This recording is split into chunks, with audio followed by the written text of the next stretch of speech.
Buenas tardes, compañeros. Mi nombre es Karina Pérez. Esta es mi presentación sobre la evaluación de exposición en estudios de epidemiología ocupacional. Como introducción, podemos mencionar que la exposición laboral se puede determinar mediante tres métodos. Pueden ser las matrices de exposición, la evaluación por expertos y los modelos de exposición.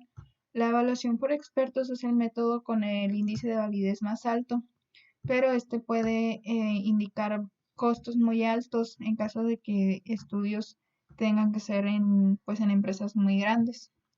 Las matrices de exposición son las que contienen los datos agrupados y esto puede llevar a errores a la hora de clasificar las exposiciones individuales, y con esto se pueden introducir sesgos en la estimación de los riesgos. Y por último, los modelos de exposición. Una vez integrando los datos primarios y secundarios acerca de las exposiciones y sus factores condicionantes, se pueden determinar futuros escenarios para eh, esos contaminantes o esas sustancias en el medio ambiente laboral. Entre los conceptos tenemos el factor condicionante de la exposición, que es todo factor que ejerce alguna influencia sobre la exposición. Estos factores se pueden clasificar en la relación que tengan con el agente y sus características fisioquímicas persistentes en el organismo, como la bioacumulación y la toxicidad. También estos factores condicionantes se relacionan con el ambiente, con el medio ambiente, como es la temperatura y la ventilación que exista en el lugar. Se relaciona con el lugar de trabajo. Esto quiere decir con qué tipos de procesos de producción y tecnologías se está trabajando. También se relaciona con la misma organización del trabajo, es decir, frecuencias y duración de la estancia en cada puesto de trabajo, frecuencia, duración, movimientos, etcétera.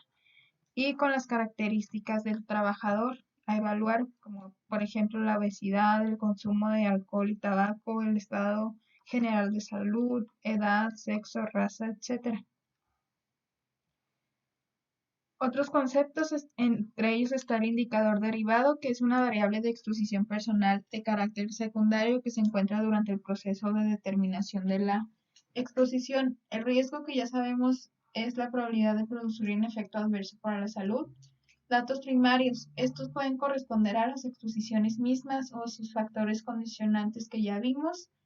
Pueden proceder de diferentes fuentes, datos administrativos como de las empresas, los gobiernos o sociedades gremiales.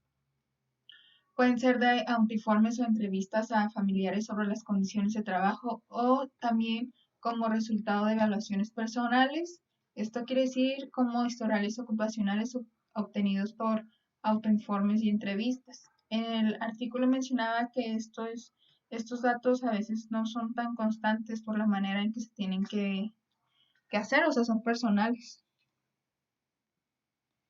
Otro concepto de los bioindicadores de exposición son las concentraciones de sustancias o de sus metabolitos de ADN en medios biológicos humanos. Estos se consideran marcadores de la exposición pasada. Datos secundarios provienen de fuentes externas al objeto de estudio o a la población y son de tipo agregado o agrupado. Estos no son datos individuales como los datos primarios.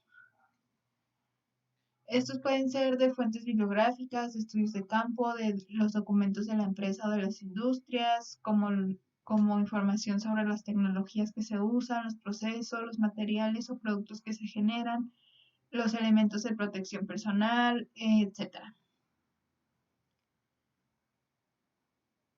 Los elementos para la evaluación de la exposición. Para determinar la exposición se manejan dos puntos: la determinación de la exposición actual y la determinación del historial de exposición, la exposición que ha habido en el pasado. La determinación de la exposición es la conversión de los datos primarios y secundarios en indicadores para la exposición individual. Límites permisibles. Los TVLS son concentraciones máximas permisibles ponderadas en el tiempo.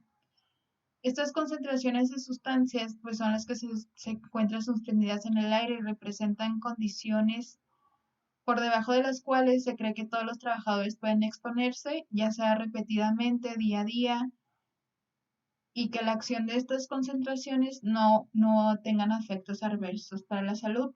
Pero también, dada la gran variabilidad en la susceptibilidad individual, es posible que algunos trabajadores experimenten molestias aunque estén dentro de los límites permisibles.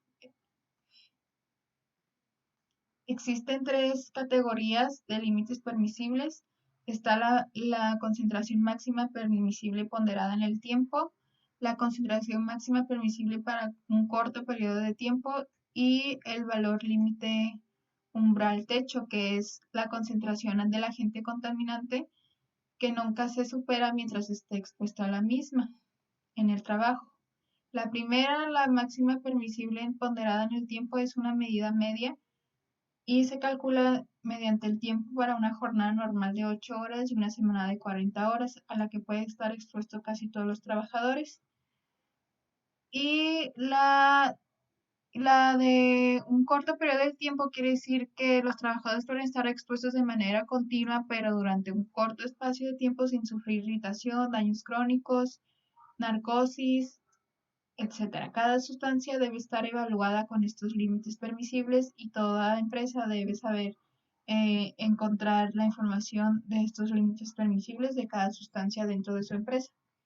Como conclusión, puedo decir que los empleadores tienen la responsabilidad de proteger la seguridad y salud de sus trabajadores y contratar a un experto para que evalúe el riesgo de estas sustancias es lo más viable. Aquí en México existe una norma, la norma de la Secretaría del Trabajo, NOM 010 STPS, que trata sobre agentes químicos contaminantes en el medio ambiente laboral, que se encarga de esto y existen consultorías donde se puede hacer este tipo de análisis. Gracias, hasta luego.